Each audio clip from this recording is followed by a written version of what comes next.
അല്ലാഹുവേ, ലോകത്താദ്യമായിട്ട് വിവാഹം നടന്നത് എവിടെ വെച്ചാണ്? പഠിക്കണം ചെറുപ്പക്കാരാ, ലോകത്താദ്യമായിട്ട് വിവാഹം നടന്നത് അല്ലാഹുവിന്റെ സ്വർഗത്തിൽ വെച്ചാ. ആദം നബി തന്റെ പ്രിയപ്പെട്ട ഭാര്യയായ ഹവ്വാ റളിയല്ലാഹു തആല അൻഹാ അവിടുന്ന് വിവാഹം കഴിച്ചത് ദുനിയാവിൽ വെച്ചല്ല, അല്ലാഹുവിന്റെ സ്വർഗത്തിൽ വെച്ചാട്. ഇനി അവസാനത്തെ വിവാഹം എവിടെയാണ് നടക്കുന്നത്? ഈ ഭൂമിയിൽ അവസാനത്തെ വിവാഹം എവിടെ വെച്ചാണ് നടക്കുന്നത്? അതും സ്വർഗത്തിൽ വെച്ച് തന്നെയാ നടക്കുന്നത്. ആരാ വിവാഹം കഴിക്കുന്നത്? ആരെയാണ് വിവാഹം കഴിക്കുന്നത്? മഹാനായ നബി മുഹമ്മദ് മുസ്തഫ സല്ലല്ലാഹു അലൈഹി വസല്ലമ തങ്ങള് മഹദി ആസിയ ബീവി റളിയല്ലാഹു തആല അൻഹാ, മറിയം ബീബി റളിയല്ലാഹു തആല അൻഹാ, ഇവരെ രണ്ടുപേരെയും വിവാഹം കഴിക്കുന്നത് സ്വർഗത്തിൽ വെച്ചാ. അപ്പൊ ആദ്യത്തെ വിവാഹം നടന്നതും സ്വർഗത്തിലാണ്, അവസാനത്തെ വിവാഹം നടക്കുന്നത് സ്വർഗത്തിലാ. സ്വർഗത്തിൽ നിന്ന് തുടങ്ങി സ്വർഗത്തിൽ അവസാനിക്കുന്ന ഒരു അമലാണ് നിക്കാഹ്. ും ബാക്കിയുള്ളതൊക്കെ പുറത്താണ്. എങ്കിലും സ്വർഗത്തിൽ നിന്ന് തുടങ്ങി സ്വർഗത്തിൽ അവസാനിക്കുന്ന ഏക കാര്യം നിക്കാഹാണ്. അതുകൊണ്ടാണ് നിക്കാഹിന് പങ്കെടുത്തവർക്ക് ഇബാദത്തിന്റെ കൂലി കിട്ടുന്നത്. അതുകൊണ്ട് ഞാൻ പറഞ്ഞു വരുന്നത് ചെറുപ്പക്കാരാ, വിവാഹം നടന്നത് സ്വർഗത്തിൽ വെച്ചാണ്, അല്ലാഹുവിന് ഇഷ്ടപ്പെട്ട സ്ഥലത്ത് വെച്ചാണ് നിക്കാഹ് നടത്തേണ്ടത്. അപ്പൊ അല്ലാഹുവിന് ഇഷ്ടപ്പെട്ട സ്ഥലവേദാ? അത് അല്ലാഹുവിന്റെ പള്ളികളാണ്, അല്ലാഹുവിന്റെ പള്ളികളാ. എന്റെ പ്രിയപ്പെട്ടവരെ, രണ്ടാമത്തെ കാര്യം, അല്ലാഹുവിന് ഇഷ്ടപ്പെട്ട സ്ഥലത്ത് വെച്ച് വേണം നിക്കാഹ് നടത്താ. അത് പള്ളിയിൽ വെച്ച് വേണം നിക്കാഹ് നടത്താൻ. എന്റെ പ്രിയമുള്ളവരെ, രണ്ടാമത്തെ കാര്യം ഇതാണ്.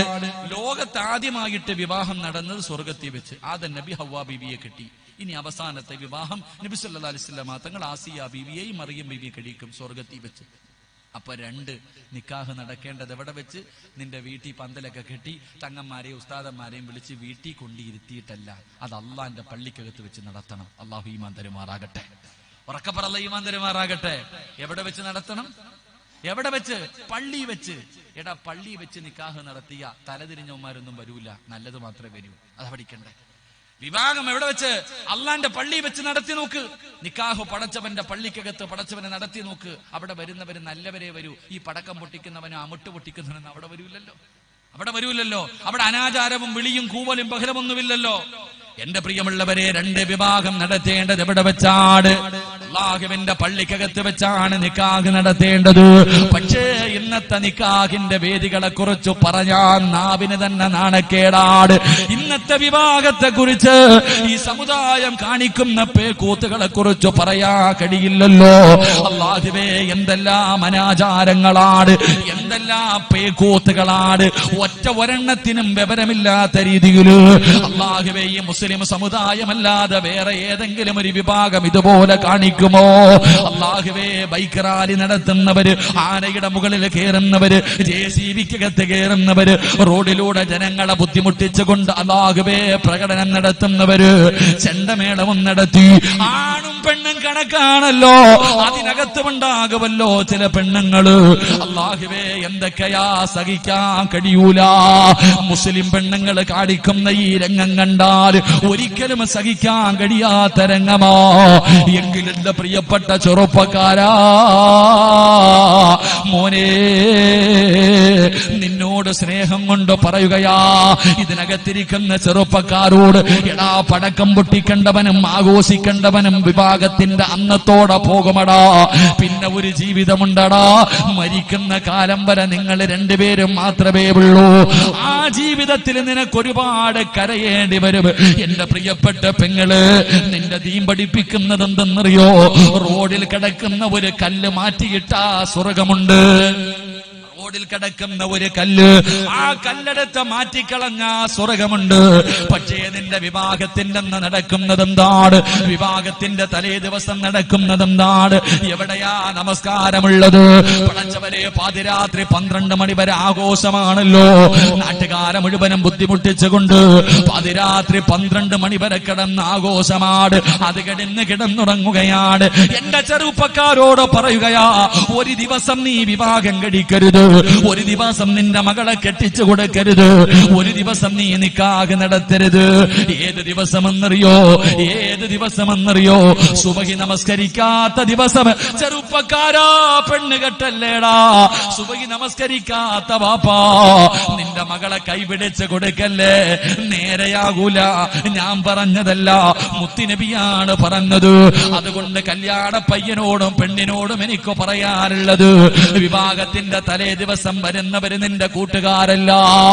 അല്ലാഹുവേ, അന്നത്തെ ദിവസം നിന്റെ കൂട്ടുകാരന്റെ രൂപത്തില് ഇബ്ലീസ് നിന്റെ കൂടെ കൂടുകയാണ്. ഇബ്ലീസ് നിന്റെ കൂടെ കൂടുകയാണ്. അടാ, രാത്രി 2 മണി വരെ ആഘോഷമാണ്. എന്നിട്ട് എവിടെയെങ്കിലും പോയി വിവരമില്ലാതെ ബോധമില്ലാതെ കിടന്നുറങ്ങി. അവസാനം 6 മണിയായി. 6 മണിയായി. പടച്ചവരെ, ശൈത്താൻ എളുപ്പമാണല്ലോ. 6 മണിയായി, 6:30 ഉമ്മ വന്ന് വിളിക്കുന്നു, മോനെ ഇന്ന് നിന്റെ കല്യാണമാടാ, എഴുന്നേക്കടാ. സുബഹി നമസ്കരിച്ചിട്ടില്ല. പോയടാ ചെറുപ്പക്കാരാ, ജീവിതകാലം മുഴുവനും കണ്ണുനീരാടാ. സമാധാനമുള്ള ഒരു ജീവിതമില്ല.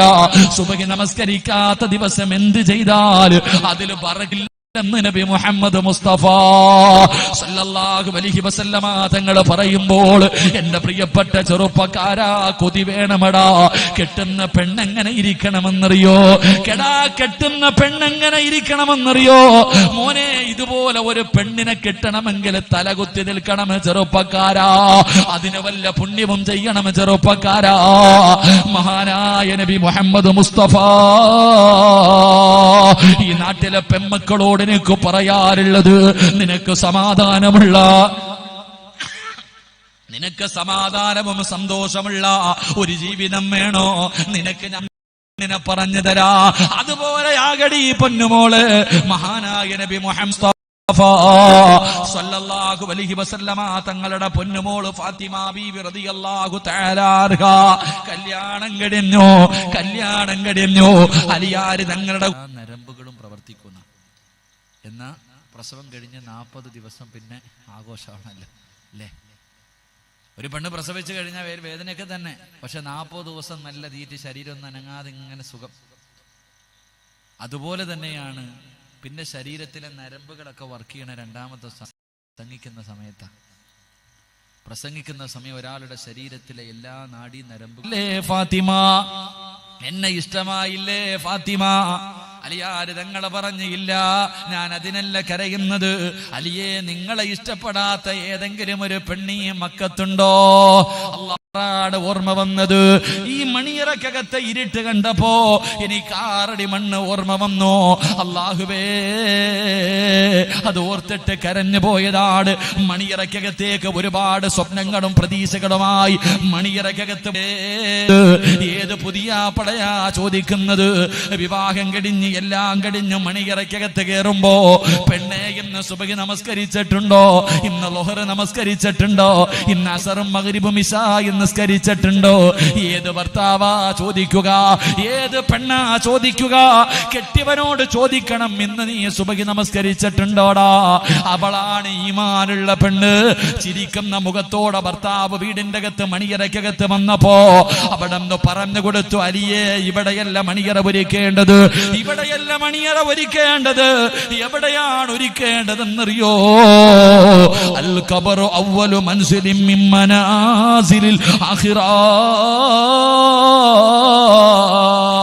അലിയേ, മണിയറ ഒരുക്കേണ്ടത് ഇവിടെയല്ല. ഇവിടെ ഒരുക്കാൻ ആരെ കൊണ്ടും പറ്റും, ഇവിടെ മണിയറ ഒരുക്കാൻ ആരെ കൊണ്ടും പറ്റും. പക്ഷേ മണിയറ ഒരുക്കേണ്ടത് എവിടെയെന്നറിയുമോ?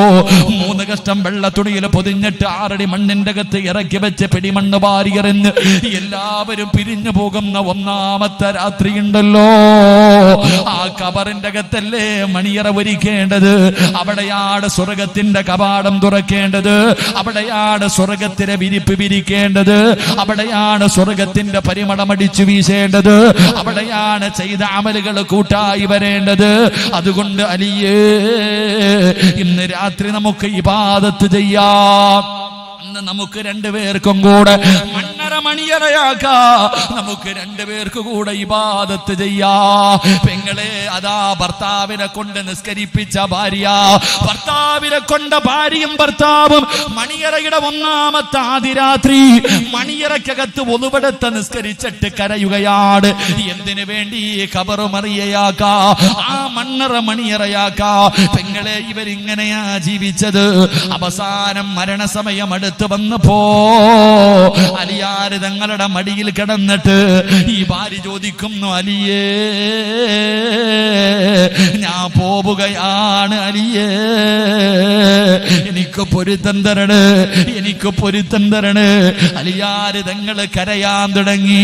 ഭാര്യ യാത്ര പറഞ്ഞപ്പോ ഭർത്താവ് കരയാൻ തുടങ്ങി. പെങ്ങളെ, മരിച്ചു കൊണ്ടുപോയി കബറടക്കി. എല്ലാവരും പിരിഞ്ഞു പോയി. അലിയാര് തങ്ങള് വീട്ടിൽ വന്നപ്പോ കിടക്കാൻ പറ്റുന്നില്ല, ഉറക്കം വരുന്നില്ല. അവസാനം അല്ലാഹുവേ, പാതിരാത്രി എഴുന്നേറ്റു. ജന്നത്തിൽ ബഖീല് ഭാര്യയുടെ ഖബറിന്റെ ചാരത്ത് ചെന്നു. പാതിരാത്രി ഭാര്യയുടെ ഖബറിന്റെ ചാരത്ത് ചെന്നിട്ട് അലിയാര് തങ്ങൾ പറഞ്ഞു, ഫാത്തിമ, അസ്സലാമു അലൈക യാ ഫാത്തിമ. ഖബറിന്റെ ചാരത്ത് നിന്നു സലാം പറഞ്ഞു. സലാം അടക്കുന്നില്ല. ആദാ അലിയാര് തങ്ങൾ ചോദിച്ചു, ഫാത്തിമ, എന്നോട് പിണങ്ങിയോ? ജീവിച്ചിരിക്കുന്ന ഭാര്യയോട് ചോദിക്കുന്നത് പോലെ ഖബറിന്റെ അകത്ത് കിടക്കുന്ന ഭാര്യയോട് ചോദിച്ച്, എന്നോട് പിണക്കമാണോ? പിണങ്ങല്ലേ ഫാത്തിമ, ഇത്ര പെട്ടെന്ന് എന്നെ മറന്നുപോയോ? എന്റെ സലാം മടക്കു ഫാത്തിമ. പെങ്ങളെ, ജീവിതമതാ. അതുകൊണ്ട് എന്റെ ചെറുപ്പക്കാരോട് പറയുകയാ, വിവാഹത്തിന്റെ അന്ന് നാട്ടുകാരുടെ മുഴുവനും പ്രാക്ക് വേടിച്ചാൽ, നാട്ടുകാര് മുഴുവനും നിന്നെ ശപിക്കുന്ന ദിവസം നിന്റെ വിവാഹ ദിവസമാ. എത്ര പേരെ ബുദ്ധിമുട്ടിക്കുന്നടാ, എന്തെല്ലാ പേക്കൂത്തുകൾ കാണിക്കുന്നടാ. ഈ ജനങ്ങളുടെ മുഴുവനും പ്രാക്ക് വാങ്ങിയ ദിവസം, നിന്നെ എല്ലാവരും ശപിച്ച ദിവസം, കുടുംബജീവിതം തുടങ്ങിയ നല്ല മക്കളെ കിട്ടുവോ? അതുകൊണ്ട് എന്റെ പ്രിയപ്പെട്ടവരോട് പറയുകയാ, വിവാഹപ്രായമെത്തിയ മക്കളെ, എത്ര വലിയ പണക്കാരന്റെ മകളാണെങ്കിലും എവിടെ വെച്ച് നിക്കാഹ് നടത്തണം? വാശി വേണമടാ. ഞാൻ അള്ളാന്റെ പള്ളിക്കകത്ത് വെച്ച് നിക്കാഹ് നടത്തൂ. 2 നല്ല മക്കളെ കിട്ടണമെങ്കിൽ രണ്ടാമത്തെ കാര്യം, നിന്റെ നിക്കാഹ് പള്ളിയിൽ വെച്ച് നടത്തണേ. അല്ലാഹുവേ, അതിനുള്ള ഈമാൻ നൽകണേ അല്ലാ. അപ്പൊ രണ്ടാമത്തെ കാര്യം, വിവാഹം പള്ളിയിൽ വെച്ച് നടത്തണം. അല്ലാഹു ഭാഗ്യം തരുമാറാകട്ടെ. പെണ്ണ് കെട്ടാത്തവരൊക്കെ വേണമെങ്കിൽ നിയത്ത് ചെയ്തോ. എത്ര വലിയ അംബാനിയുടെ മോളാണെങ്കിലും പള്ളിക്കകത്ത് വെച്ച് നടത്തിയാൽ മതി. എങ്കിൽ നിന്റെ ജീവിതത്തിൽ ബറക്കത്തുണ്ടാകും. നിനക്ക് മലക്കുകളുടെയും എല്ലാവരുടെയും ദുആയും കിട്ടും. അല്ലാഹു കാത്തുരക്ഷിക്കുമാറാകട്ടെ. അപ്പൊ കല്യാണം കഴിഞ്ഞു. എൻ്റെ പ്രിയമുള്ള സഹോദരങ്ങളെ, 2, 3 എല്ലാവരും കൂടെ കല്യാണമെല്ലാം കഴിഞ്ഞു. രാത്രി പടക്കം പൊട്ടിയിലൊക്കെ കഴിഞ്ഞു. 2 പേരെയും മണിയറയ്ക്കകത്തേക്ക് കയറ്റിവിട്ടു. അങ്ങനെ ഭാര്യയും ഭർത്താവും മണിയറയ്ക്കകത്തേക്ക് കടന്നു വന്നു. എൻ്റെ പ്രിയമുള്ള സഹോദരങ്ങളെ, 3 കേട്ടോ. മൂന്നാമത്തെ കാര്യം, എന്റെ പ്രിയമുള്ളവരെ, നിങ്ങൾ വിചാരിച്ചോ നല്ല മക്കളെ ഇങ്ങനെ പെട്ടെന്നങ്ങ് കിട്ടുമെന്ന്? എങ്കിൽ എന്റെ പ്രിയപ്പെട്ടവരെ, മൂന്നാമത്തെ കാര്യം എന്തെന്നറിയോ? മണിയറയ്ക്കകത്ത് കയറിയിരുന്നിട്ട് ഭാര്യയും ഭർത്താവും കൂടെ ദുആ ചെയ്യണേ എന്ന് നബി മുഹമ്മദ് മുസ്തഫ. മൂന്നാമത്തെ കാര്യം, ഭാര്യയും ഭർത്താവും കൂടെ മണിയറയ്ക്കകത്ത് കയറിയിരുന്നിട്ട് ദുആ ചെയ്യണം. എങ്ങനെ ദുആ ചെയ്യണം? ഉസ്താദന്മാരോടൊക്കെ ചോദിച്ചാൽ പറയാം. പെണ്ണുമ്പിള്ളയുടെ തലയിൽ കൈവച്ചിട്ടൊരു ദുആ ചെയ്യണം. അല്ലാഹു ഈമാൻ നൽകുമാറാകട്ടെ. എൻ്റെ പ്രിയമുള്ളവരെ, ഭാര്യയും ഭർത്താവും കൂടെ കയറി ഇരുന്നിട്ട് ദുആ ചെയ്യണം. എവിടെ ദുആ? ഇവിടെ ഭാര്യയും ഭർത്താവും തമ്മിൽ എന്ത് ദുആ ഇല്ലേ? അതിനൊന്നും വലിയ പ്രസക്തി ഇല്ലാത്ത കാലമാണ്. കാരണം ചോദിക്കാനും പറയാനും ഒന്നുമില്ലല്ലോ. എല്ലാം നേരത്തെ ചോദിച്ചും പറഞ്ഞും വെച്ചിരിക്കുകയല്ലേ. ഉള്ള കാര്യം പറഞ്ഞാൽ, എൻ്റെ പ്രിയപ്പെട്ടവരെ, ഭാര്യയ്ക്കും ഭർത്താവിനും ചോദിക്കാനില്ല. ഇവന്റെ അടിവസ്ത്രത്തിന്റെ അളവ് എത്രാന്ന് വെച്ചാൽ അവള് പറഞ്ഞു തരും. അത്രയ്ക്ക് നേരത്തെ പറഞ്ഞു വെച്ചിരിക്കുക. അള്ളാഹു കാത്തിരക്ഷിക്കുമാറാകട്ടെ. പ്രായമുള്ളവർ ക്ഷമിക്കണം കേട്ടാ. കാരണം ഇത് പറയാതിരിക്കാൻ കഴിയില്ലല്ലോ. നിങ്ങൾ ആലോചിക്കേ, സ്കൂളിൽ പഠിക്കുന്ന, 10ാം ക്ലാസ്സിൽ പഠിക്കുന്ന, +1 പഠിക്കുന്ന മകളുടെ ഫോണിൽ ഒരു മിസ് കോള് കണ്ട നീ ചോദിക്കും, ആരാ? ഓ, എന്നെ അടിയെന്നറിയോ? എന്തിനാടി നീ അവന്റെ കൂടെ ബൈക്കിൽ കയറി പോയത് എന്ന് പറഞ്ഞിട്ട് മകളുടെ ഫോണിൽ ഒരു കോള് വന്ന, ഓ, അപ്പായും ഉമ്മായും കൂടപ്പുറപ്പിന്റെ ഒക്കെ ഈമാൻ കണ്ടാ വിചാരിക്കവൻ അള്ളാടെ അടുത്ത ആളാന്ന്. അത്രക്കിടിയാ കെട്ടിയിട്ട് അടി, ഇനി പഠിക്കാൻ പോണ്ടടി, മുടിയൊക്കെ കുത്തിപ്പിടിച്ച് ഭിത്തിയിലൊക്കെ ഇടിക്കും. നല്ലതാട്ടാ, കുഴപ്പം. അല്ലെങ്കിൽ വന്ന് സ്വർണ്ണമൊക്കെ ഇട്ടു പോയി, ഇത്ര ചെയ്തുള്ളൂ. അത് കഴിഞ്ഞ് ഇവൻ വീട്ടിൽ പോയിട്ട് രാത്രിയാകുമ്പോൾ അങ്ങോട്ട് വിളിക്കും ഉമ്മയുടെ ഫോണിൽ. ഉടനെ ഉമ്മ കൊണ്ടുപോകും, ഉമ്മ തന്നെ ഫോൺ കൊണ്ടുകൊടുക്കുന്ന, മോളെ നിന്നെ വിളിക്കുന്ന, വ്യഭിചരിച്ചോ. ഓ, അപ്പൊ ഈ തല്ലിയ വാപ്പ, ഈ അടിച്ച ഉമ്മ, സ്വന്തം മകള് നിക്കാഹ് കഴിക്കാത്തവന്റെ കൂടെ, അന്യമൻ തന്നെയല്ലേ. നിന്റെ മകളെ അവൻ കെട്ടിയിട്ടൊന്നുമില്ലല്ലോ, നിക്കാഹ് കഴിച്ചാലല്ലേ അവൻ ഭാര്യയാകത്തുള്ളൂ. പെണ്ണെ, നിന്റെ ഉമ്മ മിണ്ടൂല, കൂടപ്പറപ്പ് മിണ്ടൂല. വാപ്പ രാത്രി വഴുതു പറയാ, പെണ്ണും മകള് കാലിന്റെ മുകളിൽ കാലും കെട്ടിയിട്ട് തലകുത്തി നിന്ന് വഴുതു പറയണിട്ടാലും നീയൊന്നും മിണ്ടൂല. നിന്നെ ഒന്നും അള്ളാഹു വെറുതെ വിടത്തില്ല, കാത്തിരുന്നോ. അള്ളാഹു കാത്തിരക്ഷിക്കുമാറാകട്ടെ. സ്വന്തം മക്കളെ വ്യഭിചരിക്കാൻ അനുവാദവും സാഹചര്യം ഒരുക്കി കൊടുക്കുന്നവളാ നീ. നിന്നെ വിടുവോ അല്ലാഹ്? നിന്നെ വിടുവോ? നിനക്കെന്തേ? എടാ, നിക്കാഹ് പോലും കഴിക്കണ്ട, കറങ്ങാൻ വിടും. നിക്കാഹ് പോലും കഴിക്കേണ്ട, കറങ്ങാൻ വിടാം. വന്ന് വിളിച്ച കൂടെ പോകാൻ, കുഴപ്പമില്ല. എന്തിനാ ഒരെണ്ണം വയറ്റും കൂടെ ആക്കി, ബാക്കിക്ക് പിന്നെ ആവാല, നിക്കാഹ് പിന്നെയും കഴിക്കാല, അത് മാത്രം എന്തിനാ മാറ്റി വെക്കണേ? എടാ, നാണം വേണം എടാ ചെറുപ്പക്കാരാ. എടാ, കണ്ട വെള്ളം, ഒരു സ്വർണ്ണമാണ് നിന്റെ വില. ഒരു സ്വർണം കൊണ്ടിട്ട് വിളിച്ച ഫോൺ വിളി. ഞാൻ ഒരു കാര്യം പറയാം, ഒരിക്കലും ചെയ്യില്ല ചെറുപ്പക്കാരാ. ചെയ്ത ജീവിതത്തിൽ ഒരുപാട് കണ്ണുനീര് കുടിക്കേണ്ടി വരും. ഇരിക്കുന്ന ആണുങ്ങളോട്, പെണ്ണുങ്ങളോട് ഞാൻ പറയാ, വിവാഹത്തിന് മുമ്പ് ഫോണിലൂടെ വിളിച്ച് സംസാരിച്ചവരുടെ കൈ പിടിച്ചിട്ട്, കാലി പിടിച്ചിട്ട് ചോദിക്ക് എങ്ങനെ ചെയ്യേണ്ട ജീവിതമെന്ന്. കരച്ചിലല്ലാതെ വേറൊന്നും കാണൂല. അള്ളാഹു കാത്തിരക്ഷിക്കുമാറാകട്ടെ. എല്ലാം വാഴ്ന്ന് നേരത്തെ തന്നെ എല്ലാം ചോദിച്ചറിഞ്ഞു വെച്ചിരിക്കുകയല്ലേ, എന്തോ വിചാരിക്കണം. എല്ലാം നേരത്തെ പറഞ്ഞു വെച്ചിരിക്കുക. ഇവരുടെ ജീവിതത്തിൽ എന്തർത്ഥം ഇല്ല. അപ്പൊ ഞാൻ പറഞ്ഞു വന്നത്, ഭാര്യയും ഭർത്താവും മണിയറയ്ക്കകത്ത് കയറിയ ആദ്യം ചെയ്യേണ്ടത് ദുആ ചെയ്യണം. കല്യാണം കഴിഞ്ഞ് രണ്ടുപേരും കൂടെ അല്ലാഹുവേ മണിയറയ്ക്കകത്ത് 2 റക്അത്ത് നമസ്കരിക്കണം. എന്നിട്ട് ആ മണിയറയ്ക്കകത്തിരുന്ന് ദുആ ചെയ്യണം. അല്ലാഹുവേ റബ്ബി ഹബിലി മിനസ് സ്വാലിഹീൻ, സാലിഹായ സന്താനങ്ങളെ തരണേ അല്ലാ. കണ്ണിന് കുളിർമയുള്ള മക്കളെ തരണേ അല്ലാ. റബ്ബനാ ഹബിലനാ മിൻ അസ്വാജിനാ വദുർരിയാതിനാ ഖുർറത അയ്യുനിൻ വജഅൽനാ ലിൽമുത്തഖീന ഇമാമാ. ഇങ്ങനെ ദുആ ചെയ്യുന്നവർക്ക് സ്വർഗ്ഗത്തിൽ ഒരു കൊട്ടാരമുണ്ട്. എന്റെ പ്രിയപ്പെട്ടവരെ, ദുആ ചെയ്യണം. അല്ലാഹുവേ നല്ല മക്കളെത്താ, സാലിഹായ മക്കളെത്താ. അങ്ങനെ ദുആ ചെയ്ത മക്കൾ ഒരിക്കലും തലതിരിഞ്ഞു പോകൂല. എന്റെ പ്രിയമുള്ളവരെ, ചരിത്രം പറയാ. എന്റെ പ്രിയമുള്ളവരെ, ചരിത്രം പറയാ. മഹാനായ യഹ്യാ നബി അലൈഹിസ്സലാം, മഹാനായ സക്കരിയാ നബി അലൈഹിസ്സലാം. സക്കരിയാ നബി ഉണ്ടല്ലോ, അല്ലാഹുവേ വയസ്സ് കുറയായി, മക്കളില്ലാതെ വന്നപ്പോ ഒരിക്കൽ ബൈത്തുൽ മുഖദ്ദസിന്റെ ഉള്ളറയിൽ മഹദിയായ മറിയം ബീബി റളിയല്ലാഹു തആല അൻഹ, ചെറിയ പെണ്ണായ മറിയം ബീബി പള്ളിയുടെ മിഹ്റാബിന്റെ അകത്തിരുന്ന് അതാ പഴങ്ങൾ കഴിച്ചു കൊണ്ടിരിക്കുമ്പോ സക്കരിയാ നബി ചോദിച്ചു, മറിയമേ, എവിടെ നിന്നാണ് ഈ പഴം കിട്ടിയത്? ഈ നാട്ടിൽ കിട്ടാത്ത പഴമാണല്ലോ, ഈ പഴത്തിന്റെ സീസണല്ലല്ലോ, പിന്നെ ആരാണ് നിനക്ക് പഴം തന്നത്? ആ സമയത്ത് പറഞ്ഞു, മറിയം ബീബി പറഞ്ഞു, അന്നാലകി ഹാദാ, അവിടെന്ന് പറഞ്ഞു, എനിക്ക് റബ്ബ് തന്നതാ, എനിക്ക് അല്ലാഹു തന്നതാ.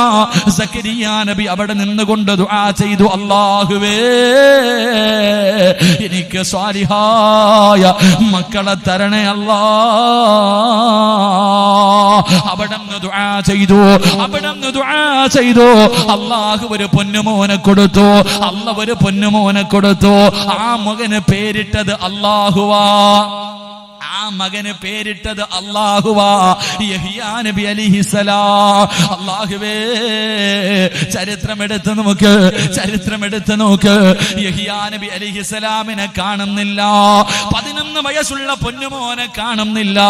വാപ്പ രാവിലെ മുതൽ തിരഞ്ഞു നടക്കുകയാണ്. അവസാനം തന്റെ മകനെ കാണാതെ വന്നപ്പോ ബൈത്തുൽ മുഖദ്ദസിന്റെ മുന്നിൽ ചെന്നിട്ട് സക്കരിയാ നബി റബ്ബിനോട് ദുആ ചെയ്തു, അല്ലാഹുവേ വയസ്സാങ്കാലത്ത് കിട്ടിയ മകനാണ് റബ്ബേ, എനിക്കവനെ വേണമല്ലാ. അവിടെ പോയി ദുആ ചെയ്തു. അവസാനം തിരിച്ചു തന്റെ വീട്ടിലേക്ക് വരുമ്പോ പള്ളിപ്പറമ്പിൽ ഒരു തേങ്ങല് കേൾക്കുകയാ, ഖബർസ്ഥാനിൽ ഒരു കരച്ചില് കേൾക്കുകയാ. സക്കരിയാ നബിക്ക് അത്ഭുതമായി. ആരാ പടച്ചവര്? ഈ പാതിരാത്രി പള്ളിപ്പറമ്പിലിരുന്ന് കരയുന്നതാരാട്? സക്കരിയാ നബി നടന്നു ചെല്ലുമ്പോ ഇടിഞ്ഞു കിടക്കുന്ന ഒരു ഖബറിന്റെ അകത്തിരുന്നൊരു പൊന്നുമകന് കരയുകയാണ്. ആരാ കരയുന്നത്? ഇടിഞ്ഞു കിടക്കുന്ന ഖബറിന്റെ അകത്തിരുന്ന് കരയുന്ന മകനാരാ? മഹാനായ യഹ്യാ നബി അലൈഹിസ്സലാം. യഹ്യാ എന്ന് പറയുന്ന 11 വയസ്സുള്ള മകൻ പള്ളിപ്പറമ്പിലെ ഖബറിന്റെ അകത്തിറങ്ങിയിരുന്ന് കരയുമ്പോ വാപ്പ ചോദിച്ച, മോനെ യഹ്യാ, എന്തിനാടാ കരയുന്നത്? എന്തിനാ ഖബറിന്റെ അകത്തിറങ്ങിയിരിക്കുന്നത്? അവിടെ നിന്ന് പറഞ്ഞു, വാപ്പാ, അവസാനം വന്ന് കിടക്കേണ്ടത് ഇതിനകത്തല്ലേ വാപ്പാ. സക്കരിയാ നബി തളർന്നുപോയി. 11 വയസ്സുള്ള മകൻ പറയുകയോ, അവസാനം ഇതിനകത്തല്ലേ വന്ന് കിടക്കേണ്ടത്? എന്റെ പ്രിയപ്പെട്ടവരെ, ദുആ ചെയ്തിട്ട് കിട്ടുന്ന മക്കൾ എങ്ങനെയാണ്? അവർ അല്ലാഹുവിനെ ഭയന്ന് ജീവിക്കുന്ന മക്കളോ, അവർ അല്ലാഹുവിനെ പേടിച്ച് ജീവിക്കുന്ന മക്കളോ. അതുകൊണ്ട് പെങ്ങളെ, രണ്ടാമത്തെ കാര്യം എന്തെന്നറിയോ? മൂന്നാമത്തെ കാര്യം എന്തെന്നറിയോ? വിവാഹം കഴിഞ്ഞ് മണിയറക്കകത്ത് കയറിയിട്ട് വിവാഹം കഴിഞ്ഞ് ഇനി ഒരു കുഞ്ഞു വേണമെന്ന് ആഗ്രഹിക്കുന്നവരോട് പറയുന്നത്, എപ്പോഴും ദുആ ചെയ്തോ. മറിയം ബീവിയുടെ ഉമ്മയായ ഹന്നത്തു ബീബി റളിയല്ലാഹു തആല അൻഹാ, പരിശുദ്ധ ഖുർആനിലെ ഒരു സൂറത്തിന്റെ പേര് തന്നെ മറിയം എന്നാണ്. ഈസാ നബിയുടെ ഉമ്മയാണ്. ആ ഹന്നത്തു ബീബി റളിയല്ലാഹു തആല അൻഹാ ഒരു മരത്തിന്റെ ചുവട്ടിൽ ഇങ്ങനെ ഇരിക്കുമ്പോ ഒരു പക്ഷി തന്റെ വായ്ക്കകത്ത് ഭക്ഷണവുമായി പറന്നു വന്നു. തന്റെ കുഞ്ഞിന്റെ വായ്ക്കകത്തേക്ക് വെച്ച് കൊടുക്കുന്നത് കണ്ടപ്പോ ഹന്നത്ത് ബീവിക്ക് പ്രസവിക്കണമെന്ന് ആഗ്രഹമുണ്ടായി. അവിടെ അല്ലാഹുവോട് ദുആ ചെയ്തു, റബ്ബേ, സ്വാലിഹായ സന്താനങ്ങളെ തരണേ അല്ലാ എന്ന് ദുആ ചെയ്തെന്ന് ചരിത്രം പറയുമ്പോ, മണിയറക്കകത്തിരിക്കുന്ന ഭാര്യയും ഭർത്താവും ചെയ്യേണ്ട മൂന്നാമത്തെ കാര്യം 2 റക്അത്ത് നിസ്കരിച്ച് ഭാര്യയുടെ തലയിൽ കൈവച്ചിട്ട് ദുആ ചെയ്യണം. പരസ്പരം രണ്ടുപേരും കൂടെ മണിയറക്കകത്തിരുന്നിട്ട് അല്ലാഹുവോട് പറയണമല്ലാ, സാലിഹായ സന്താനങ്ങളെ തരണേ എന്ന് ദുആ ചെയ്യണേ എന്ന് മുത്തുനബി മുഹമ്മദ് മുസ്തഫ സല്ലല്ലാഹു അലൈഹി വസല്ലമ തങ്ങൾ പറയുകയാ. വിശദീകരിക്കുന്നില്ല. നാലാമത്തെ കാര്യം എന്തെന്നറിയോ? ഇന്നമൽ അഅമാലു ബിന്നിയാത്ത്. നീയത്ത് നന്നാക്കണേ. അത് വലിയ പ്രയോജനമുള്ള കാര്യമാണെന്ന് നബി മുഹമ്മദ് മുസ്തഫ സല്ലല്ലാഹു അലൈഹി വസല്ലം. നാലാമത്തെ കാര്യം നീയത്ത് നന്നാക്കണം. ഇതങ്ങനല്ല, കല്യാണം കഴിഞ്ഞു ഭാര്യയും ഭർത്താവും കൂടെ മണിയറയ്ക്കകത്തിരിക്കുമ്പോൾ തന്നെ പെണ്ണുമ്പിള്ള പറയും, എനിക്ക് 5 കൊല്ലം കഴിഞ്ഞിട്ട് മക്കളെ മതി, എനിക്കിപ്പോഴെങ്കിലും പ്രസവിക്കാൻ വയ്യ, എനിക്ക് അടിച്ചു പൊളിക്കണം, ഇപ്പോഴെങ്കിലും വേണ്ട. അവസാനം പൊട്ടനെ ലോട്ടറി അടിച്ച പോലെ ഒന്നിനെ കിട്ടിയ ഡോക്ടർ പറയിരിപ്പോണ്ട് ഞാൻ തിരിച്ചു ഡോക്ടർ എത്തിക്കഴിഞ്ഞാൽ പോകാവട്ടെ, ഒരു സംശയം തീർക്കാണ്ട്. എന്റെ പ്രിയ, രണ്ടാമത്തെ കാര്യം, എന്തിനും ഒരു മര്യാദയാണ്. അള്ളാഹു ഈമാൻ തരുമാറാകട്ടെ. എല്ലാവരും നേരെ ഇരി. ഉറങ്ങണ താത്തമാരൊക്കെ ഒന്ന് എഴുന്നേറ്റ്. എന്റെ പ്രിയമുള്ള സഹോദരങ്ങളെ, ഒന്നാമത്തെ കാര്യം ഇപ്പൊ ഉദാഹരണമുണ്ട്. എന്തിനും ഒരു മര്യാദയുണ്ട്. ആര് കഴിക്കും? ഉറക്കപ്പുറം ആര് കഴിക്കും? ശൈത്താൻ കഴിക്കും, ഇല്ലേ? കഴിക്കും. ശാരീരികമായി ബന്ധപ്പെടുന്ന സമയത്ത് ബിസ്മി പറയാതെ ബന്ധപ്പെട്ടാൽ ശൈത്താൻ കൂടും. ഭാര്യയും ഭർത്താവും ശാരീരികമായി ബന്ധപ്പെടുന്ന സമയത്ത് അവിടെ നിന്ന് ബിസ്മി പറഞ്ഞില്ലെങ്കിൽ അവിടെ ശൈത്താൻ കൂടും. അവസാനം പിന്നെ ശൈത്താന്റെ മോനെ എന്ന് വിളിച്ചിട്ട് കാര്യമില്ല. അള്ളാഹു കാത്തുരക്ഷിക്കുമാറാകട്ടെ. ഉറക്കപ്പറ, അള്ളാഹു ഈമാൻ നൽകുമാറാകട്ടെ. ഇല്ലേ? പിന്നെ ഉമ്മ തന്നെ ചോദിക്കുക, എന്താ ശൈത്താന്റെ സ്വഭാവം? കാരണം നീ തന്നെ പറയണമായിരുന്നു, നിന്റെ ജോലിയല്ലേ. ഒരു നല്ല കാര്യം ഏത് സമയത്തും ബിസ്മി പറഞ്ഞുകൊണ്ട് തുടങ്ങണമെന്നല്ലേ. അപ്പൊ നിങ്ങൾ കുടുംബ ജീവിതത്തിൽ പാലിക്കേണ്ട ഒന്നാമത്തെ കാര്യം ബിസ്മി പറയണേ എന്ന് നബി മുഹമ്മദ് മുസ്തഫ. 2, ഭാര്യയുടെ ദുആ ചെയ്യണം. ഒരു ദുആയുണ്ട്. ഭാര്യയും ഭർത്താവും ശാരീരികമായി ബന്ധപ്പെടുന്ന സമയത്ത് ദുആയുണ്ട്. 3 പരസ്പരം നിങ്ങൾ ഔറത്ത് കാണാൻ പാടില്ല. അള്ളാഹു നമുക്ക് ഈമാൻ നൽകുമാറാകട്ടെ. ഭാര്യയും ഭർത്താവും ഔറത്ത് കാണാൻ പാടില്ല. അപ്പൊ നിങ്ങൾ ചോദിക്കും, പിന്നെ എന്റെ പെണ്ണുമ്പിള്ളയുടെ ശരീരം എനിക്കല്ലാതെ പിന്നെ ആർക്കുള്ളതാ? ചോദ്യതാ. അള്ളാഹു ഈമാൻ തരുമാറാകട്ടെ. എന്തുകൊണ്ട് ഇൻഷാ അല്ലാഹ് ഞാൻ പറയാം. അപ്പൊ ഞാൻ പറഞ്ഞു, ഏറ്റവും കുറഞ്ഞത് 1 ബിസ്മി പറയണം, 1 ബിസ്മി പറയണം. 2 ദിവസം പടച്ച് എന്റെ പ്രിയമുള്ള സഹോദരൻ, നിന്റെ പ്രിയപ്പെട്ട ഭാര്യ ഗർഭിണിയാണെന്നറിഞ്ഞാൽ നീ ആദ്യം ചെയ്യേണ്ടത് എന്തെന്നറിയോ? അള്ളാഹുവിന്റെ പ്രവാചകൻ അവിടെന്ന് പറയുകയാ, അള്ളാഹുവിന്റെ പ്രവാചകൻ അവിടെന്ന് പറയുകയാ, നീ റബ്ബിനോട് ദുആ ചെയ്യണം മോനെ. അള്ളാഹുവേ, ഹന്നത്തു ബീബി റളിയല്ലാഹു തആല അൻഹ നല്ല മക്കളെ കിട്ടാ ദുആ ചെയ്തു. അവസാനം അവിടെന്ന് ഗർഭിണിയാണെന്നറിഞ്ഞപ്പോ ഹന്നത്തു ബീബി അള്ളാഹിനോട് പറഞ്ഞതെന്തെന്നറിയോ? അള്ളാഹുവേ, എന്റെ വയറ്റിൽ കിടക്കുന്ന കുഞ്ഞിനെ നിന്റെ പള്ളിക്ക് ഞാൻ കൊടുത്തേക്കാമല്ലാ. ഇൻഷാ അല്ലാഹ് ഇനി പറയണോ നിർത്തണോ? പറയണമെന്ന് ആഗ്രഹമുള്ളവർ കൈവക്കിക്ക്. ശരി, അല്ലാഹു ഈമാൻ നൽകി അനുഗ്രഹിക്കുമാറാകട്ടെ. അടികൊള്ളുന്നത് ചെണ്ട, പണം വാങ്ങുന്നത് അടികൊള്ളുന്നത് ചെണ്ട. പഴഞ്ചൊല്ലില്ലേ പഴങ്ക? പണം വാങ്ങുന്നത് തൊണ്ട പറ്റി വാഴ് പറയുന്ന ഉസ്താദിന് പച്ചവെള്ളം, കേൾക്കാൻ വന്നവർക്കൊക്കെ കട്ടൻ കാപ്പി.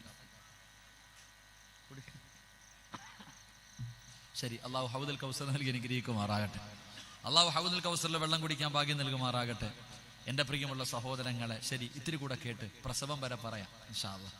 പ്രസവം വരെ പറഞ്ഞിട്ട് ഞാൻ നിർത്താം കേട്ടാ. എന്തായാലും പകുതി വെച്ചിട്ട് പോണേ ശരിയല്ലല്ലോ. എൻ്റെ പ്രിയമുള്ള സഹോദരങ്ങളെ, സഹോദരിമാരെ, അങ്ങനെ പെണ്ണ് ഗർഭിണിയായി ഹോസ്പിറ്റലിൽ പോയി. ഡോക്ടർമാര് പറയും അനങ്ങരുത്. ഡോക്ടറിനെ ഇരുത്തിയിട്ട് കൊല്ലല്ലേട്ടാ, എൻ്റെ അത് മനസ്സിലാവും. ഡോക്ടർമാര് പറയും റെസ്റ്റ് എടുക്കണം. പിന്നെ അല്ലാഹു അഅലം, പിന്നെ തലയിലും ഇല്ല കാലിലും ഇല്ല, കൊണ്ടുപോയിട്ട് ബെഡ്റൂമിൽ കൊണ്ട് കിടത്തിയിട്ട് പറയും കുളിക്കാനും ഭക്ഷണം കഴിക്കാനും ബാത്റൂമിൽ പോകാൻ എഴുന്നേറ്റാൽ മതി, എൻ്റെ മോൾ ഇവിടെ ഇരിക്കരുത്, എല്ലാം മുന്നിലെത്തും. എൻ്റെ പ്രിയമുള്ള സഹോദരങ്ങളെ, എൻ്റെ പ്രിയപ്പെട്ട സഹോദരിമാരെ, പ്രസവത്തിന് ശേഷമല്ല മക്കളെ നന്നാക്കേണ്ടത് കേട്ടോ. ഗർഭിണികൾ കേൾക്കണം, ഗർഭിണികളായ പെണ്ണുങ്ങൾ കേൾക്കണം. എൻ്റെ പ്രിയമുള്ള സഹോദരങ്ങളോട്, എൻ്റെ പ്രിയപ്പെട്ട സഹോദരിമാരോട്, നിനക്ക് സമയം പോകാറില്ലല്ലോ. സമയം പോകാത്തത് കാരണം പടച്ചവനെ കുറെ നേരം മൊബൈലിൽ കുത്തും, പിന്നെ TV കണ്ടുകൊണ്ടിരിക്കും, സീരിയൽ കണ്ടുകൊണ്ടിരിക്കും. എൻ്റെ പ്രിയപ്പെട്ട പെങ്ങളെ, നീ ഗർഭിണിയായിരിക്കുന്ന സമയം മുതലാണ് നിന്റെ മക്കളെ നന്നാക്കാൻ തുടങ്ങേണ്ടതെന്ന് നബി മുഹമ്മദ് മുസ്തഫ സല്ലല്ലാഹു അലൈഹി വസല്ലമ തങ്ങൾ പറയുകയാ. ഗർഭിണിയായിരിക്കുന്ന സമയം ഒരു പെണ്ണ് പ്രത്യേകമായിട്ട് സൂക്ഷിക്കണം. ഒരു പെണ്ണ് ഏറ്റവും കൂടുതൽ സൂക്ഷിക്കേണ്ട സമയം ഗർഭിണിയായിരിക്കുന്ന സമയം. കാരണം നിന്റെ സ്വഭാവമായിരിക്കും നിന്റെ കുഞ്ഞിനുണ്ടാവുക. ഒരു പെണ്ണിന്റെ സ്വഭാവം 100-ൽ 75% സ്വഭാവവും നിന്റെ സ്വഭാവമായിരിക്കും. അള്ളാഹു നമുക്ക് ഈമാൻ നൽകി അനുഗ്രഹിക്കുമാറാകട്ടെ. വയറ്റിന്റെ അകത്ത് കിടക്കണ ചങ്ങാതി എല്ലാം പഠിച്ചോണ്ടിരിക്കുക. നീ ഗർഭിണിയായിരിക്കുന്ന സമയം ഏറ്റവും കൂടുതൽ മൊബൈലിൽ കളിച്ചിട്ടുണ്ടെങ്കിൽ 1 വയസ്സുള്ള കുഞ്ഞിനെ പൊക്കുമ്പോ വാപ്പാടെ പോക്കറ്റിൽ നിന്ന് ഫോൺ പൊക്കിയിട്ടുണ്ടാകും, ഉറപ്പാ. നീ ഏറ്റവും കൂടുതൽ ടിവിയുടെ ഫ്രണ്ടിലാണ് സമയം ചെലവഴിച്ചതെങ്കിൽ കൊച്ചു ടിവിയുടെ മക്കളായി നിന്റെ മക്കൾ മാറും. അള്ളാഹു കാത്തിരക്ഷിക്കുമാറാകട്ടെ. ഞാൻ വെറുതെ പറഞ്ഞതല്ല, സംശയമുള്ള ഒരു ഡോക്ടറോട് ചോദിച്ചാൽ മതി. എന്റെ പ്രിയപ്പെട്ടവരെ, ഉദാഹരണം ഞാൻ പറഞ്ഞു തരാം. അങ്ങനല്ലേ ഡോക്ടർ? എന്താ ഡോക്ടർ അങ്ങനല്ലേ? ഉദാഹരണം ഞാൻ പറഞ്ഞു തരാം. ഏത് പൊടി കുഞ്ഞിനെ, കരയുന്ന ഏത് കുഞ്ഞിനെ കയ്യിലെടുത്ത് വെച്ചിട്ട് ഇങ്ങനെ ആട്ടിയാലും കുഞ്ഞിന്റെ കരച്ചിൽ മാറുവോ? നിങ്ങളോട് ചോദിക്കുന്നില്ല, മാറുവോ? ഏത് കരയുന്ന കുഞ്ഞിനെ എടുത്ത് കയ്യിൽ വെച്ചിട്ട് ഇങ്ങനെ ആട്ടിയാലും കുഞ്ഞുറങ്ങോ? കുഞ്ഞിന്റെ കരച്ചിൽ മാറുവോ? മാറും. ഇതാര് പഠിപ്പിച്ചു? ഏത് സ്കൂളിൽ നിന്നാ പഠിച്ചേ? ഏത് സ്കൂളിൽ നിന്നാ പഠിച്ചേ? മലക്ക് പഠിപ്പിച്ച? നീ പഠിപ്പിച്ച? ഇല്ലല്ലോ. ഏത് കുഞ്ഞിനെ കയ്യിൽ വെച്ച് ഇങ്ങനെ ആക്കിയാലും കുഞ്ഞിന്റെ കരച്ചിൽ മാറും. അതിന്റെ കാരണം എന്തെന്നറിയോ? ഹോസ്പിറ്റലിൽ പോയപ്പോ ഡോക്ടർ പറഞ്ഞു, നിന്റെ വയറ്റിൽ വെള്ളമില്ല പറഞ്ഞില്ലേ? നിന്റെ വയറിന്റെ അകത്ത്, ഈ വെള്ളത്തിന്റെ അകത്ത് കിടന്ന് ഈ കുഞ്ഞിങ്ങനെ ആടി പഠിച്ചിട്ടുണ്ട്. അതുകൊണ്ടാ ഉമ്മ കൈ കൊണ്ട് ഇങ്ങനെ ആക്കുമ്പോ കുഞ്ഞുറങ്ങുന്നത്, കുഞ്ഞിന്റെ കരച്ചിൽ മാറുന്നത്. അള്ളാഹു ഈമാൻ തരുമാറാകട്ടെ. അപ്പൊ വയറ്റിന്റെ അകത്ത് ഇത് കടന്ന് അങ്ങനെ ആടുന്നത് പഠിക്കണമെങ്കിൽ ബുദ്ധി വേണ്ടേ? നിന്റെ വയറിന്റെ അകത്ത് കിടന്ന് നീ കടന്നപ്പോഴും ഈ കുഞ്ഞ് ആടി പഠിച്ചത് കൊണ്ടല്ലേ കൈ കൊണ്ട് ഇങ്ങനെ ആക്കിയപ്പോ കരച്ചിൽ നിർത്തിയത്, ഉറങ്ങിയത്.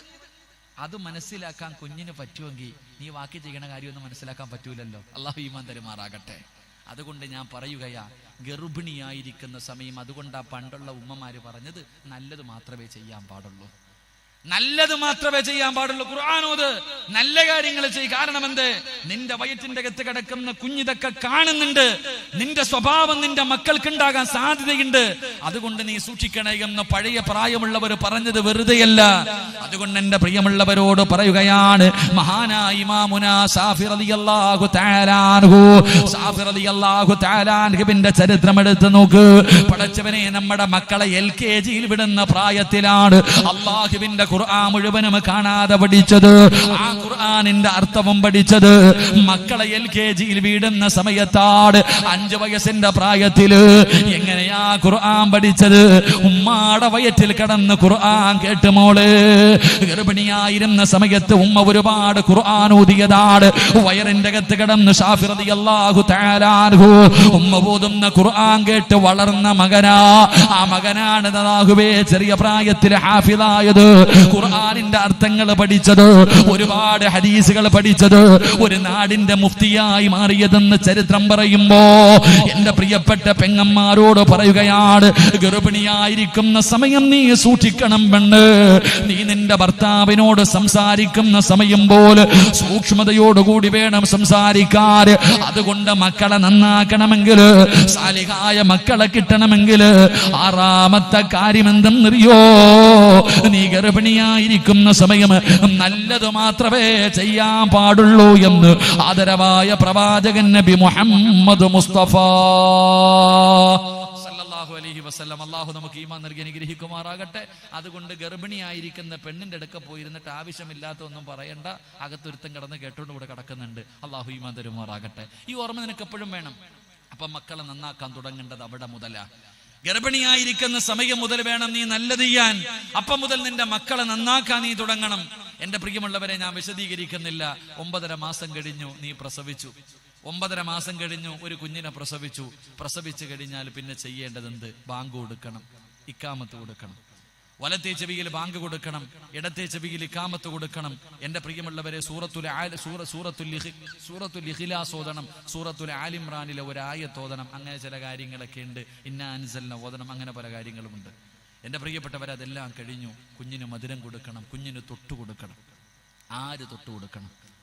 ഇങ്ങനെ പഠിച്ചോ, കുഞ്ഞിന് തൊട്ടു കൊടുക്കണം. ആര് തൊട്ടു കൊടുക്കണം? ഇപ്പൊ ചോദിക്കും, ഈ തൊട്ടു കൊടുക്കലൊക്കെ ഉണ്ടോ ഉസ്താദ്? ഇതൊക്കെ പഴയതല്ലേ, പഴഞ്ചനല്ലേ? അല്ലടാ മോനെ. എന്റെ പ്രിയമുള്ളവരെ, തൊട്ടുകൊടുക്കുന്നത് വെറുതെയല്ല, അതിനകത്തൊരർത്ഥമുണ്ട്. ഉദാഹരണം പറഞ്ഞാൽ, മക്കൾ കുരുത്തക്കേട് കാണിക്കുമ്പോൾ ചോദിക്കും, ഇവൻ ആരാടാ തൊട്ടുകൊടുത്തത്? ഇവൻ ആരാടാ തൊട്ടുകൊടുത്തത്? അത് അബൂബക്കറ. ഓന്റെ സ്വഭാവമല്ലേ കാണിക്കത്തുള്ളൂ? ചോദിക്കുവോ? വെറുതെയല്ല. എന്റെ പ്രിയപ്പെട്ട സഹോദരങ്ങളെ, മക്കൾക്ക് കുഞ്ഞിന് തൊട്ടുകൊടുക്കുന്ന ആളുടെ സ്വഭാവം ആ കുഞ്ഞിനുണ്ടാകും. അതുകൊണ്ട് നല്ലവരെ കൊണ്ടേ തൊട്ടുകൊടുപ്പിക്കാം. എന്റെ പ്രിയപ്പെട്ടവരെ, ഞാൻ വെറുതെ പറഞ്ഞതല്ല, നല്ല ആൾക്കാരെ കൊണ്ട് വേണം. മഹാനായ നബി മുഹമ്മദ് മുസ്തഫ അനസ് റളിയല്ലാഹു തആല അൻഹു പറയുന്നു, മുത്തുനബിയുടെ മുന്നിൽ കൊണ്ടുപോകുമായിരുന്നു മധുരം കൊടുക്കാൻ. പ്രവാചകൻ തന്റെ വായിക്കകത്തിട്ട് ചവച്ചരച്ചിട്ട് മധുരം കൊടുക്കും. ചില പെണ്ണുങ്ങൾ പറയും, എന്റെ ഉപ്പാപ്പ കൊടുത്താൽ മതി. ഏത് ഉപ്പാപ്പ? മുറുക്കാനും മുറുക്കി കട്ടൻ വീടി അടിച്ചിട്ട് പള്ളിയിൽ പോലും കയറാത്ത മനുഷ്യനെ കൊണ്ട് തൊട്ടുപിടിപ്പിക്കും. അവസാനം അവൻ തലതിരിഞ്ഞു പോകും. അള്ളാഹു കാത്തിരക്ഷിക്കുമാറാകട്ടെ. അങ്ങനല്ല, നല്ലവരെ കൊണ്ടുവേണം തൊട്ടുപിടിപ്പിക്കാൻ. എന്റെ പ്രിയപ്പെട്ടവരെ, ആ തൊട്ടുകൊടുക്കുന്ന മനുഷ്യന്റെ ഗുണം, ആ സ്വഭാവം ആ കുഞ്ഞിനുണ്ടാകുമെന്ന് ചരിത്രങ്ങൾ പഠിപ്പിക്കുന്നു. അതുകൊണ്ട് തൊട്ടുകൊടുക്കുമ്പോ ഇനിയെങ്കിലും നേരെ ജവ കൊടുക്കുക. അള്ളാഹു ഈമാൻ തരുമാറാകട്ടെ. അപ്പൊ തൊട്ടുകൊടുത്തു. അത് കഴിഞ്ഞാൽ കുഞ്ഞിന് പേരിടണം. കുഞ്ഞിന് പേരിടണം. ഗർഭിണിയായിരിക്കുന്ന സമയത്ത് ഡിക്ഷണറിയിലും യൂട്യൂബിലൊക്കെ കയറി, ഫേസ്ബുക്കിലൊക്കെ കയറി പേര് കണ്ടുവച്ചിരിക്കുക. എന്റെ പേര്? ഭർത്താവിന്റെ ഒരക്ഷരം, ഭാര്യയുടെ ഒരക്ഷരം. അതാ ഇന്നത്തെ ടൈം ടേബിൾ. എങ്ങനെ? ഭാര്യയുടെയും ഭർത്താവിന്റെയും പേരുകൾ ചേരണം. അതിനൊരു പേര് കണ്ടുവെക്കും. ഉദാഹരണം പറഞ്ഞാൽ, ഒരു ചെറുപ്പക്കാരെ എന്നോട് പറഞ്ഞു, എൻ്റെ ഒരു അനുഭവം പറയാം. ഉസ്താദെ, എൻ്റെ മകൾക്ക് ഞാനൊരു വെറൈറ്റി പേരായിട്ടിരിക്കണേ.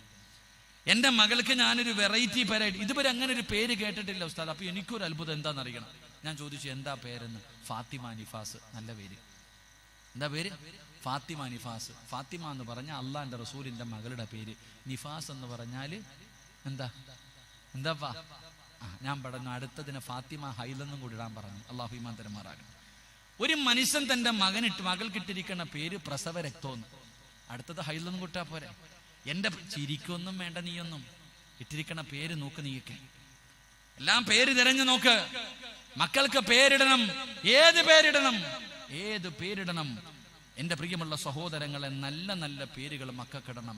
ആ പേരിന്റെ ഗുണം എന്ന് ഉദാഹരണം പറഞ്ഞാൽ അഹബ്ബുൽ അസ്മാഇ ഇലല്ലാഹ്, അള്ളാഹുവിന് ഏറ്റവും ഇഷ്ടപ്പെട്ട പേരേതാ? മുഹമ്മദ് എന്നാണോ? അല്ല. ഇബ്രാഹിം എന്നാണോ? അല്ല. അള്ളാഹുവിന് ഏറ്റവും ഇഷ്ടപ്പെട്ട പേര് അബ്ദുല്ല എന്നാണെന്ന് നബി മുഹമ്മദ് മുസ്തഫ. ഉറക്കെ പറഞ്ഞ നബി മുഹമ്മദ് മുസ്തഫ.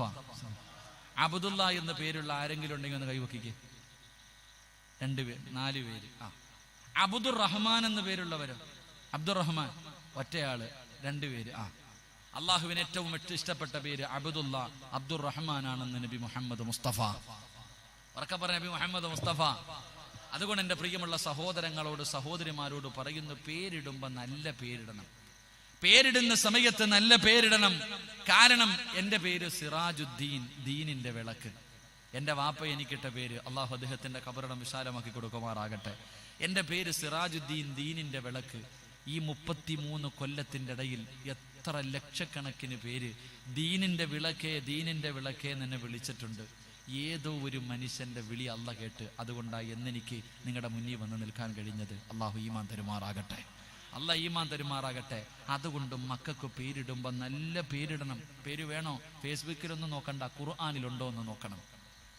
മക്കൾക്ക് പേരിടുമ്പോ ഇന്നാ അർസൽനാക ഷാഹിദൻ വമുബശ്ശിറൻ വനദീറാ വദാഇയൻ ഇലല്ലാഹി ബിഇദ്നിഹി വസിറാജൻ മുനീറാ. അല്ലാഹുവിന്റെ വിശുദ്ധമായ ഖുർആൻ എടുത്ത് നോക്ക്. അല്ലാഹ് പേര് പറയുന്നുണ്ട്, ഇന്നാ അർസൽനാക ഷാഹിദ, മുഹമ്മദ് ഷാഹിദ്, മുഹമ്മദ് മുബശ്ശിർ, മുഹമ്മദ് നദീർ, മുഹമ്മദ് ദാഇ. എന്താ വെറൈറ്റി! മുഹമ്മദ് ദാഇ. എൻ്റെ പ്രിയമുള്ളവരെ, സിറാജ്, മുനീർ, ഇതൊക്കെ അല്ലാഹ് പറഞ്ഞ പേരാ. ഇതൊക്കെ നിനക്ക് പഴഞ്ചൻ, ഇതൊക്കെ നിനക്ക് പഴഞ്ചൻ. ചുമ്മാതല്ല ഇങ്ങോട്ട് വാടാന്ന് വിളിക്കുമ്പോ അങ്ങോട്ട് പോകുന്നത്. അള്ളാഹു കാത്തിരക്ഷിക്കുമാറാകട്ടെ. മക്കൾക്ക് പേരിടുമ്പോ നല്ല പേരിടണം. നല്ല പേര് അള്ളാന്റെ ഖുർആനാ പറഞ്ഞത്. മുബശ്ശിർ ഇല്ലേ? നല്ല എന്താ മുഹമ്മദ് മുബശ്ശിർ, നല്ല പേര്. അർത്ഥം പോലും നോക്കണ്ട. എന്താ ഉസ്താദെ അർത്ഥം നോക്കണ്ട, ഖുർആനിലുണ്ട്. മുത്തി നബിയുടെ പേരാ മുഹമ്മദ് മുബശ്ശിർ, മുഹമ്മദ് നദീർ, മുഹമ്മദ് ദാഇ. ഇതൊക്കെ സിറാജ് അതെന്റെ പേര്, അൽഹംദുലില്ലാ. പിന്നെന്താ പേര്? മുനീർ. എനിക്കാണെങ്കിൽ മുനീറ എന്ന് പറഞ്ഞ് പേരുള്ളൊരു പെണ്ണിനെ കെട്ടണമെന്നായിരുന്നു ആഗ്രഹം. പക്ഷേ എനിക്ക് അള്ളാഹ് തന്നത് സുമയ്യായി ആയപ്പോയി. അള്ളാഹു ഈമാൻ തരുമാറാകട്ടെ. അള്ളാഹു എൻ്റെ ജീവിതം സന്തോഷത്തിലാക്കി തരുമാറാകട്ടെ. മുനീറ എന്ന് പേരുള്ളൊരു പെണ്ണിനെ കെട്ടണമെന്ന് ആഗ്രഹം. കാരണം എന്തേ? ഖുർആനി 3 സ്ഥലത്ത് എൻ്റെ പേരല്ല പറഞ്ഞിട്ടുണ്ട്. 3 സ്ഥലത്തും മുനീറ എന്നാ എൻ്റെ കൂടെ പറഞ്ഞത്. ഇന്നാ അർസൽനാക ഷാഹിദൻ വമുബശ്ശിറൻ വനദീറ വദാഇയൻ ഇലല്ലാഹി ബിഇദ്നിഹി വസിറാജൻ മുനീറ തബാറകല്ലദീ ജഅല ഫിസ്സമാഇ ബുറൂജൻ വജഅല ഫീഹാ സിറാജൻ വഖമറൻ മുനീറ. അപ്പൊ അങ്ങനെ പറഞ്ഞപ്പോ എനിക്ക് അങ്ങനെ ആയിരുന്നു ആഗ്രഹം. പക്ഷെ എന്താ, അള്ളാഹ് എനിക്ക് തന്ന ആരെയാ? സുമയ്യായ. കുഴപ്പമൊന്നുമില്ല, ഓള് ലൈവ് കാണുന്നുണ്ട്. ഫൈസല ലൈവ് ഉണ്ടോടാ? കുടുംബജീവിതം അടിയ ഉണ്ടാക്കിയേക്കരുത്. എന്നാൽ ഞാൻ പറഞ്ഞു വന്നത്, മക്കൾക്ക് നല്ല പേരിടണം. അള്ളാഹു ഈമാൻ തരുമാറാകട്ടെ. ഇതൊന്നുമല്ല ഞാൻ പറഞ്ഞത്, ഇതൊന്നുമല്ല ഞാൻ പറഞ്ഞത്. എൻ്റെ പ്രിയപ്പെട്ട സഹോദരങ്ങളെ നല്ലതുപോലെ കേൾക്കണം. മോന്റെ പേരെന്താ? മുഹമ്മദ് ഹസൻ. അബൂബക്കർ, ഉമർ, ഉസ്മാന്, ഫാത്തിമ, ഖദീജ, ആയിഷ, എല്ലാരും മക്കൾക്ക് നല്ല പേരിട്ടിട്ടുണ്ട്. എല്ലാ മാതാപിതാക്കളും മക്കൾക്ക് നല്ല പേരിട്ടിട്ടുണ്ട്. പക്ഷെ നീ എന്താ വിളിക്കണേ? ശ്രദ്ധിക്കണം എന്റെ പ്രിയമുള്ളവര്. മുഹമ്മദ് ഹസൻ എന്ന് തന്റെ പൊന്നുമകന് പേരിട്ടിട്ടുണ്ട്. എടാ നന്മയുള്ളവനെ, നന്മയുള്ളവനെ, നന്മയുള്ളവനെ. അല്ലാഹുവേ, 10 പ്രാവശ്യം വാപ്പ നന്മയുള്ളവനെ എന്ന് വിളിച്ചാൽ അവൻ നന്മയുള്ളവനാകും. നന്മയുള്ളവനെ എന്ന് പെറ്റതള്ള വിളിച്ചാ അവൻ നന്മയുള്ളവനാകും. പക്ഷേ നീ വിളിക്കുന്നത് എന്താണ്? മക്കൾക്ക് നല്ല പേരിട്ടിട്ടുണ്ട്. അല്ലാഹുവേ, ആയിഷ, ഖദീജ, ആമിന, ഫാത്തിമ, അബൂബക്കർ, ഉമർ, ഉസ്മാൻ, അലി, സിറാജ്, ബഷീർ, മുനീർ എന്നൊക്കെ. പക്ഷെ നീ വിളിക്കുന്ന എന്താ? മോനെ അക്കുവേ, മോനെ കുക്കുവേ, മോനെ വാവയെ. ഇതാ വിളിക്കണേ. ചുമ്മാതല്ല നിന്റെ മക്കളും നാൽക്കാലിയെ പോലെ ആയത്. അള്ളാഹു കാത്തിരക്ഷിക്കുമാറാകട്ടെ. ഉള്ളതല്ലേ പറഞ്ഞേ? നീ എന്തിനാ പേരിട്ടെ? എടാ മകനെ അബൂബക്കർ എന്ന് പേരിട്ട മോനെ അബൂബക്കർ എന്ന് വിളിക്കണം, മോനെ സിറാജ് എന്ന് വിളിക്കണം, സുൽഫി എന്ന് വിളിക്കണം. എന്ത് പേരിട്ടാ പേര് വിളിക്കണം. എന്തിനാ നീട്ടത്? പേപ്പർ എഴുതാനോ? നീയല്ലേ തള്ള. നിന്റെ ദുആയ്ക്ക് ഇജാബത്ത് ഉണ്ടല്ലോ. നീ നിന്റെ മകനോ മകൾക്കോ വേണ്ടി ദുആ ചെയ്ത് അല്ലാഹ് സ്വീകരിക്കുമല്ലോ. നീ ഖദീജ എന്ന് പേരിട്ടിട്ട് മോളെ അക്കുവേ. ചുമ്മാ അല്ല തലതിരിഞ്ഞ് കണ്ടവന്റെ കൂടെ ഓടുന്നത്. അള്ളാഹു കാത്തിരക്ഷിക്കുമാറാകട്ടെ. ഉള്ളതല്ലേ പറഞ്ഞേ? ഉള്ളതാണോ പറഞ്ഞേ? ഈ കൂട്ടത്തിൽ സ്വന്തം മക്കളുടെ പേര് വിളിക്കുന്ന വാപ്പമാരും ഉമ്മമാരും ഒന്ന് കൈപൊക്കിക്ക്. സ്വന്തം വാവ, വാവ. ഒന്ന് പെറ്റി 2 മക്കളായി, ഇപ്പഴാ വാവ അല്ലേ? എന്താ വിളിക്ക തന്നെ? ഞാൻ ചിരിക്കാൻ പറഞ്ഞതല്ല, ചിരിക്കരുത്. ഞാൻ ചിരിക്കാൻ പറഞ്ഞതല്ല, ചിന്തിക്കാനാ പറഞ്ഞത്. സ്വന്തം മക്കൾക്ക് നീ അബൂബക്കർ എന്ന് പേരിട്ടാൽ അബൂബക്കർ എന്ന് വിളിക്കണം. മോനേന്ന് വിളിക്കണ്ടെന്ന് ഞാൻ പറയണില്ല, വാവേന്ന് വിളിക്കണ്ടെന്ന് ഞാൻ പറയണില്ല. അത് സ്നേഹം കൂടുമ്പോ യാ ബുനയ്യ, എന്റെ പൊന്നു മോനെ എന്ന് വിളിച്ചതായിട്ട് ഖുർആനിൽ കാണാം. നൂഹ് നബി അലൈഹിസ്സലാം തന്റെ പൊന്നുമകനെ യാ ബുനയ്യ, എന്റെ പൊന്നുമോനെ. ലുഖ്മാൻ ഹക്കീം റളിയല്ലാഹു തആല ചരിത്രം എടുത്തു നോക്ക്, അവിടെയൊക്കെ അങ്ങനെ വിളിക്കുക. അത് സ്നേഹം കൂടുമ്പോ. എൻ്റെ പ്രിയപ്പെട്ടവരെ, ഇന്നു മുതൽ മക്കൾക്ക് നല്ല പേരിട്ടിട്ടുണ്ടെങ്കിൽ ആ പേര് പരിപൂർണമായി വിളിക്കണം. കാരണം ആ പേരിന്റെ അർത്ഥം നിന്റെ മക്കളുടെ ജീവിതത്തിൽ ഉണ്ടാകും. അള്ളാഹു ഈമാൻ നൽകുമാറാകട്ടെ, അള്ളാഹു ഈമാൻ നൽകുമാറാകട്ടെ. അപ്പൊ ഇൻഷാ അല്ലാഹ് ഇന്നു മുതൽ മക്കളുടെ പേര് വിളിക്കുമെന്ന് നിയത്ത് ചെയ്യുന്ന ഉപ്പായും ഉമ്മായും കൈവക്കിക്ക്. വയതുകൊണ്ട് പ്രയോജനമുണ്ടോ? ഇൻഷാ അല്ലാഹ് അൽഹംദുലില്ലാഹ് പ്രയോജനമുണ്ട്. അള്ളാഹു ഈമാൻ നൽകി അനുഗ്രഹിക്കുമാറാകട്ടെ. ഞാൻ അവിടെ നിർത്തുകയാ. ഇത്രയും നേരം പെണ്ണ് കെട്ടാൻ പോകുന്നവരുടെ കഥയാ പറഞ്ഞത്. എന്നാൽ എൻ്റെ പ്രിയപ്പെട്ടവരെ, ഇനി പെണ്ണ് കെട്ടിയവർക്ക് എന്തെങ്കിലും പറയണമല്ലോ. കിളവനും കിളവിയൊക്കെ ഇരിപ്പുണ്ടല്ലോ, പ്രായമുള്ള ഉമ്മായൊക്കെ ഇരിപ്പുണ്ടല്ലോ, എന്തെങ്കിലും പറയണമല്ലോ. എൻ്റെ പ്രിയമുള്ള സഹോദരങ്ങളെ, നിങ്ങൾ എങ്ങനെയാകണമെന്നറിയുമോ? നിങ്ങൾ എങ്ങനെയാകണം?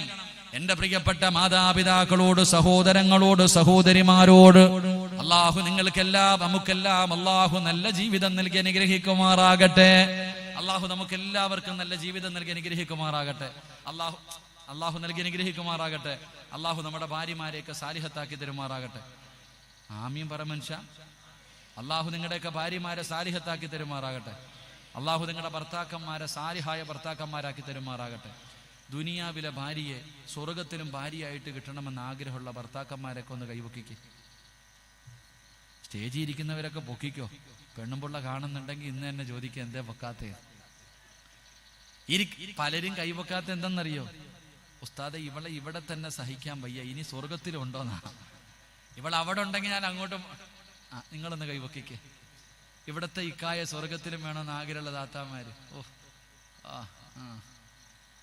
കാരണം എന്തേ? അതാ അവസ്ഥ. പണ്ട് ഗൾഫിൽ നിന്ന് ഭർത്താവ് നാട്ടിലേക്ക് വരുന്നു എന്ന് പറയുമ്പോൾ ഭാര്യ എന്തൊരു ആഘോഷം, കുളിച്ചൊരുങ്ങി എയർപോർട്ടിൽ പോയി നിൽക്കും. ഇപ്പോഴേ ഭർത്താവ് പറയും, അമിന ഞാൻ നാട്ടിലേക്ക് വരുന്നു എന്ന് പറയുമ്പോഴേ ദ്വായ, അള്ളാഹുവേ വിസ കിട്ടല്ലേ, പഠിച്ചോനെ ടിക്കറ്റ് കിട്ടല്ലേ അള്ളാഹ്. ഇതാ അവസ്ഥ. പറഞ്ഞിട്ട് കാര്യമൊന്നുമില്ല. എടാ, കല്യാണം കഴിഞ്ഞ പയ്യൻ 1 മാസമേ ആയുള്ളൂ, റോഡിൽ നിൽക്കുന്ന 10 മണിയായി, വീട്ടിൽ പോകുന്നില്ലേടാ, പെണ്ണുമ്പിള്ള ഉറങ്ങട്ടെ ഉസ്താദ്. ഇതാവസ്ഥ. നമ്മുടെയൊക്കെ അവസ്ഥ ഇതാണിപ്പാ. കാരണം എന്തേ? എല്ലാരും ചോദിക്കാറല്ലോ, എന്തിനാ ഉസ്താദെ പെണ്ണ് കിട്ടുന്നത് ഇല്ലേ? ഈ പെൺകുട്ടികളൊക്കെ ചോദിക്കാറുണ്ട്, ആൺകുട്ടികളൊക്കെ ചോദിക്കാറുണ്ട്, ഉസ്താദ് ഈ ഒറ്റയ്ക്കുള്ള ജീവിതം എന്ത് എൻജോയ് ചെയ്യാ, ചോദിക്കാനും പറയാനും ആരുമില്ല, അടിച്ചു പൊളിച്ചിങ്ങനെ നടക്കാലോ, എന്തിനാ ഉസ്താദ് പെണ്ണ് കിട്ടുന്നത്? അറിയൂ എന്തിനാ പെണ്ണ് കിട്ടുന്നത്? എന്തിനാ പെണ്ണ് കിട്ടുന്നത്? അള്ളാഹുവിന്റെ വിശുദ്ധമായ ഖുർആൻ പറഞ്ഞു, വമിൻ ആയാതിഹി അൻ ഖലഖ ലക്കും മിൻ അൻഫുസികും വസുവാജ ലിതസ്കുനു ഇലൈഹ. പെണ്ണ് കിട്ടിയ സമാധാനം കിട്ടുമെന്നാ ഖുർആൻ പറഞ്ഞത്. അള്ളാഹു ഈമാൻ തരുമാറാകട്ടെ. പെണ്ണ് കിട്ടിയ എന്ത് കിട്ടും? പെണ്ണ് കിട്ടിയ എന്ത് കിട്ടും? കല്യാണം കഴിച്ച എന്ത് കിട്ടും? സമാധാനം. എന്ത് കിട്ടും? സമാധാനം. ഉസ്താദെ, കെട്ടിയ അന്ന് മുതലായി ഇത് പോയത്. അള്ളാഹുവിന്റെ വിശുദ്ധമായ ഖുർആൻ പറഞ്ഞു കല്യാണം കഴിച്ചാൽ സമാധാനം കിട്ടുമെന്ന്. ഇപ്പൊ ഉള്ള അള്ളാണ് ഉസ്താദ് എന്താ ഇങ്ങനെ പറയണേ? എന്നാണോ ഞാൻ ഇവളുടെ കഴുത്തിൽ കാലിയിട്ട് അന്നത്തോടു കൂടി എന്റെ സമാധാനം പോയത്. അത് നിന്റെ കുഴപ്പമാ, ഖുർആന്റെ കുഴപ്പമല്ല. നീ ജീവിക്കേണ്ട രീതിയിൽ ജീവിക്കാത്തത് കൊണ്ടാണ് നിന്റെ ജീവിതം ഇങ്ങനെ ആയിപ്പോയത്. അള്ളാഹു നല്ല ജീവിതം നൽകി അനുഗ്രഹിക്കുമാറാകട്ടെ.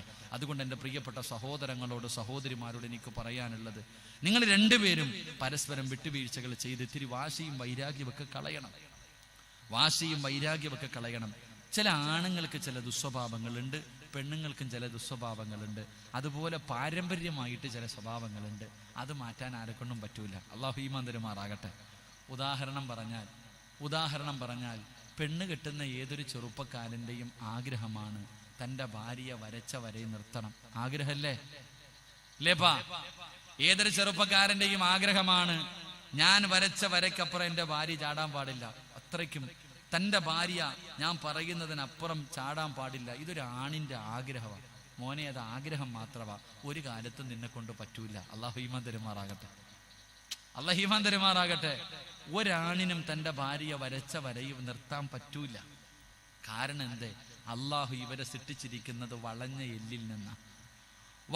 എല്ലിൽ നിന്നാണ് അള്ളാഹു ഇവരെ സൃഷ്ടിച്ചിരിക്കുന്നത്. കൂടുതൽ വളച്ചാലും ഒടിയും, കൂടുതൽ നൂത്താലും ഒടിയും. അതുകൊണ്ട് വളയ്ക്കേം വേണ്ട, നൂക്കേം വേണ്ട. മധ്യമായ രീതിയിൽ കൊണ്ടുപോകണം. അതിനാ കുടുംബജീവിതം എന്ന് പറയുന്നത്. അള്ളാഹു ഈമാൻ തരുമാറാകട്ടെ.